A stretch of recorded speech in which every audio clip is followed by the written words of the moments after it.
What up, guys? Welcome back to the RAD Potential YouTube channel. We are out here playing with a new car to you, but not so much to me.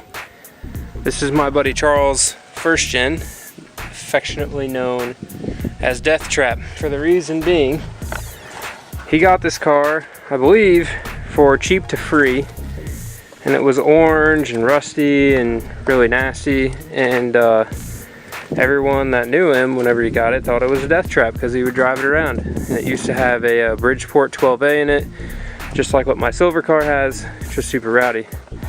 So anyways, now this car has made quite a bit of further progression since then.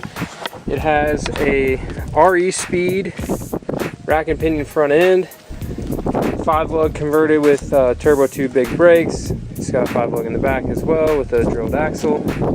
And as you probably noticed all the shininess in here, it has a Series 5 Turbo 2 block in it, I believe. And then it also has a stock Turbo 2 turbo out of a later model Rx7. I believe this is a Series 4 turbo. So, reasons it's out here at the Rad Ranch. First, this strut brace that's on here is an old school CP Racing strut brace. Now if you look at it, they're pretty easy as far as how they're built. So one of my goals is to I'm gonna pull that off and I'm gonna make a jig for it. So a jig would be like a thing made out of wood that I can bolt that into, and it'll fit every time, and then have spots where each pipe would lay in it, so that way I could recreate it. So I think whenever I do build my own strut braces for these, I'm gonna kind of change up a little bit of how that's ran, and also how this one's bent up here. One thing that you always have issues with in these cars, and you'll find if you buy a Technotoy tuning strut brace, which I did, is that they'll hit the alternator, and when you have a 13B in here, it's forward 20 centimeters, so it'll really hit the alternator if you just have a straight one. So yeah, that's kind of the plan. This car is running on a Haltech and all that jazz, and it has a pretty good boost leak right now. So also on my agenda of things to fix is to find the boost leak and hopefully get this thing running good. The last time it was on a dyno, I think it made a little over 200 horsepower at like 7 or 8 pounds, but we're wanting to be able to crank it up to like 14 or 15 pounds, maybe get to the mid 200s, and this thing should be a riot. It's pretty nice. Don't let all its colors fool you. It's got turbo 2 seats, it's got a roll bar. Charles likes his tiny wheel. It has a 7-ball shifter, which is pretty cool. You can see that, maybe, no. It says number 7 on it. Pillar gauges, which suck for tall people when you sit and they're blind you. And then one of my favorite things is a louver. The louvers. Now, one little thing that will be a good question for y'all. This is a really early production 79, so it has the hood prop on the right side of the car because it would have been right-hand drive in Japan, right? So on the later models, 1980, like my silver one, the hood prop's on that side. Also, when you pull the hood prop up, it clips onto the hood. It doesn't just lay down here on the fender. So, fun fact about these old cars, especially the early models. So the other thing, and have you guys leave it in the comments, you've seen the back of my silver car. I'm going to show you the back of this one. We'll key in kind of some things on the bumper, and drop in the comments if you can figure out what's different on the back of this car versus the back of mine. Here, I'll even give you a little sneak preview of the back of this one. See if you can tell me the difference. There's a couple small things. I don't expect y'all to get all of them, but kind of neat. So anyways, next time you see this, we will be making a jig, or we'll be finding boost leaks. So anyways, we'll see you in the shop. Alright y'all, got the car up in the air. It's raining, as you can tell, so I apologize if you can't hear me that well. Here is a light.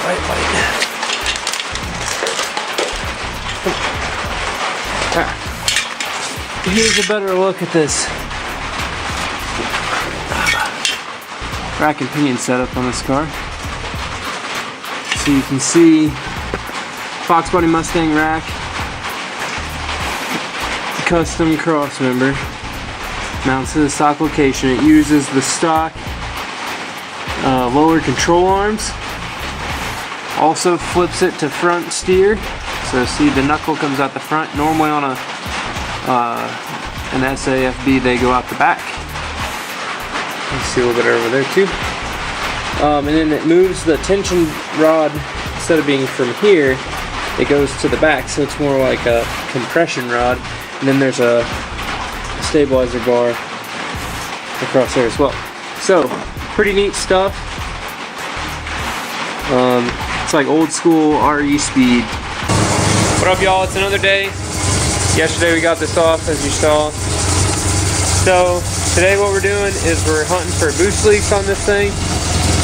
So I would say a normal person would probably like try to smoke test it or something like that. Don't have access to that yet. So what my plan is I'm gonna go ahead and just hunt down some boost leaks, see if we have any vacuum leaks per se, because right now it's pulling vacuum down by the lower intake manifold between that and the engine up here. And one way you can do that is if you find a nice can of brake cleaner. Make sure it's brake cleaner, not degreaser, because degreaser makes a mess. And you'll be able to tell, like if I put some down here by the air filter. Oh, it didn't do it. Anyways, once it sucks this into the engine, it should idle up or down or whatever. You'll be able to tell. It'll do weird stuff.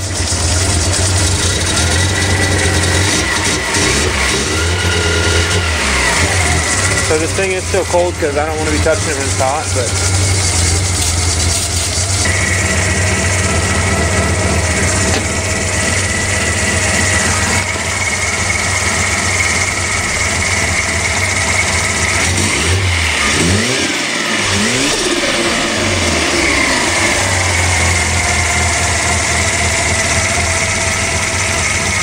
that's loose right there.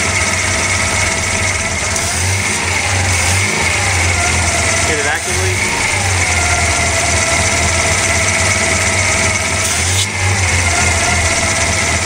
Only good vacuum. I'm gonna put a new one on right there. So, one thing I just noticed while I'm looking. If you look down there at the wastegate, it's probably hard to see. Let me just get under the car, you'll be able to see it better. Oh, you can see that right here, that the wastegate rod is not hooked up. Which would mean, I need to put a glove on before I do anything stupid because I'm going to burn the heck out of my hand.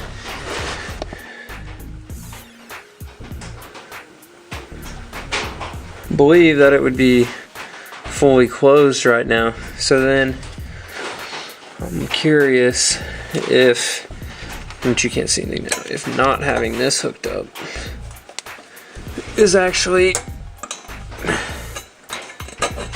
holy cow, that's freaking tight. It's actually keeping it from, well, I guess that's gonna have to come out. So I wonder if the exhaust pressure is driving that open, because this has a pretty strong spring in it. Because basically, which we'll go for a little ride and you'll see what the boost gauge does when you get into boost in this car.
Hey y'all, hope you can see me.